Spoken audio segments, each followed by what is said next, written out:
ഒരു ചോദ്യം. ലോകത്ത് ഇത്രയും രാജ്യമുള്ളപ്പോൾ എന്തുകൊണ്ടാണ് ജർമ്മനിയിലെ പല ഹോസ്പിറ്റൽസും പല ഇൻഡസ്ട്രീസും ലോജിസ്റ്റിക് കമ്പനീസും ഹോട്ടൽസും നേഴ്സിംഗ് ഹോംസും കെയർ ഹോംസും ഇന്ത്യയിൽ നിന്നും പ്രത്യേകിച്ച് കേരളത്തിൽ നിന്നുള്ള ആളുകളെ റിക്രൂട്ട് ചെയ്യുന്നത്? ഇത് ഒരു ഭാഗ്യമാണ്? അല്ല. ഇതിന് പിന്നില് വളരെ കൃത്യമായ കാരണങ്ങളുണ്ട്. ഇന്ന് ആ കാരണങ്ങളെല്ലാം നമുക്ക് വിശദമായി പരിശോധിക്കാം. നമസ്കാരം, ഞാൻ അഡ്വക്കേറ്റ് സച്ചിൻ. സേഫ് ഹോം ജർമ്മനിയിലേക്ക് സ്വാഗതം. ഇന്ന് സോഷ്യൽ മീഡിയയിൽ പലരും പറയുന്ന ഒരു കാര്യമാണ് നമ്മൾ ഫാക്ടുകളുടെ യാഥാർത്ഥ്യങ്ങളുടെ അടിസ്ഥാനത്തിൽ പരിശോധിക്കാൻ പോകുന്നത്.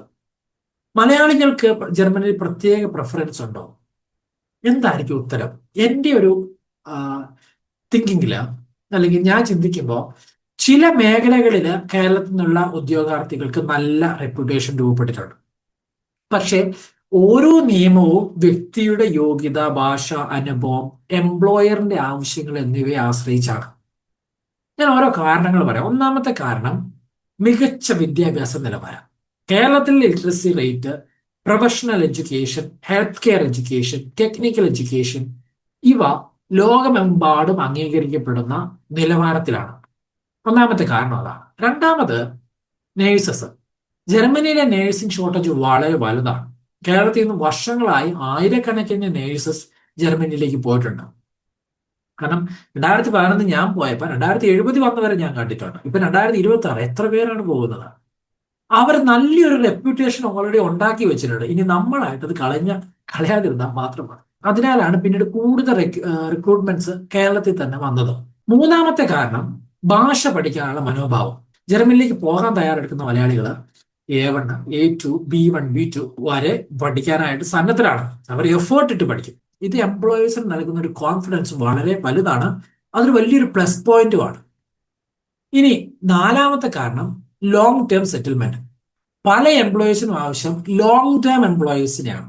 കേരളത്തിൽ നിന്ന് പോകുന്ന പലരും ജർമ്മനിയിൽ ദീർഘകാലം ജോലി ചെയ്യാൻ താമസിക്കാനുമായിട്ട് തയ്യാറാവുന്നുണ്ട്. അഞ്ചാമത്തെ കാരണം നോക്കാം, സ്ട്രോങ് കമ്മ്യൂണിറ്റി. ജർമ്മനിയിലെ മിക്ക നഗരങ്ങളിലും മലയാളി കമ്മ്യൂണിറ്റീസ് ഉണ്ട്.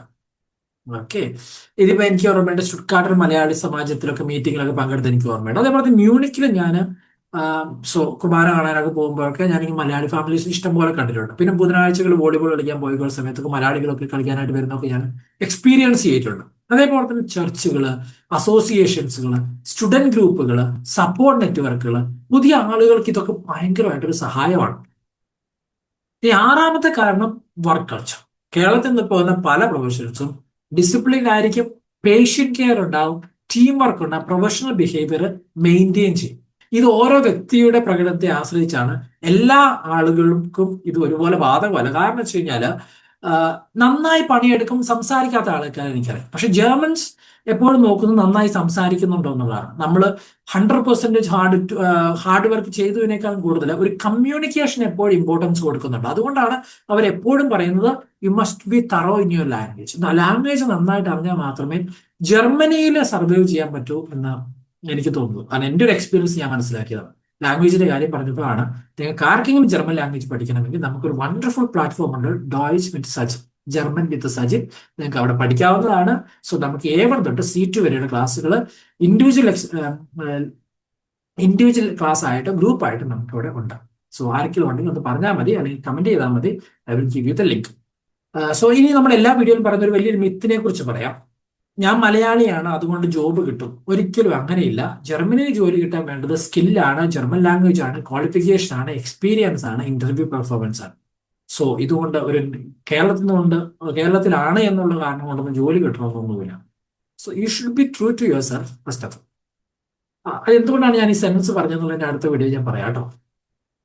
ഞാൻ എന്തായാലും ഈ ഒരു സെക്ഷനിൽ ഭാവിയിൽ ഫ്യൂച്ചറിൽ ഏറ്റവും കൂടുതൽ ഡിമാൻഡുകളുള്ള ജോലികളുടെ ലിസ്റ്റും കൂടെ ഞാൻ തരാം. ഒന്നാമത് നേഴ്സിംഗ് ആണ്, പിന്നെ രണ്ടാമത് IT, engineering, mechatronics, logistic, manufacturing, അതുപോലെ തന്നെ elderly care, electricians, welders, hospitality എന്നീ മേഖലകളിലേക്കാണ് നിങ്ങൾക്ക് ഇൻട്രസ്റ്റ് ഉണ്ടെങ്കിൽ ജർമ്മനി നിങ്ങൾക്ക് അതിനുള്ള ബെസ്റ്റ് പോസിബിലിറ്റീസ് കൊടുക്കുന്നുണ്ട്. ഇനി എന്താണ് ഒരു ജർമ്മനിയിൽ പോയിട്ട് സക്സസ്ഫുൾ കരിയർ ബിൽഡ് ചെയ്യാൻ വേണ്ടത്? ആദ്യത്തെ കാര്യം ലാംഗ്വേജ് ആണ്. അത് കഴിഞ്ഞിട്ട് ബാക്കിയെല്ലാം ഉള്ളൂ. പിന്നെ ഡിസിപ്ലിൻ, പഞ്ച്വാലിറ്റി, കണ്ടിന്യൂസ് ലേൺ ചെയ്യാനുള്ള ഒരു എഫേർട്ട്, പിന്നെ റെസ്പെക്ട് ഫോർ റൂൾസ് ഉണ്ട്, ഇന്റഗ്രേഷൻ പ്രൊഫഷണൽ ബിഹേവിയർ, ഇതൊക്കെ മസ്റ്റ് ആയിട്ടുള്ള കാര്യമാണ്. ഇത് ഞാൻ ഏറ്റവും ചുരുക്കി പറയുന്നതാണ്. You should care about it. ഞാൻ എപ്പോഴും പറയാറുള്ളത് നമ്മുടെ ചാനലിന്റെ പേര് സേഫ് ഫ്രോം ജർമ്മനി എന്നാണ്.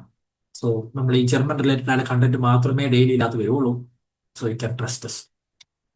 അതേപോലെ തന്നെ എനിക്ക് എന്ത് ഡൗട്ടുകളും കാര്യങ്ങളുടെ കമന്റ് സെക്ഷനിൽ അറിയിക്കാം. ഞാൻ ഓൾമോസ്റ്റ് 24 hours റിപ്ലൈ ചെയ്യും. സോ ഞാൻ ഇതൊരു പ്ലഡ്ജ് ആയിട്ട് എടുത്തൊരു ചാനലാണ്, അതുകൊണ്ടാണ്. സോ എല്ലാവർക്കും നല്ലൊരു ദിവസം ആശംസിക്കുന്നു. Until we see you tomorrow and God bless you.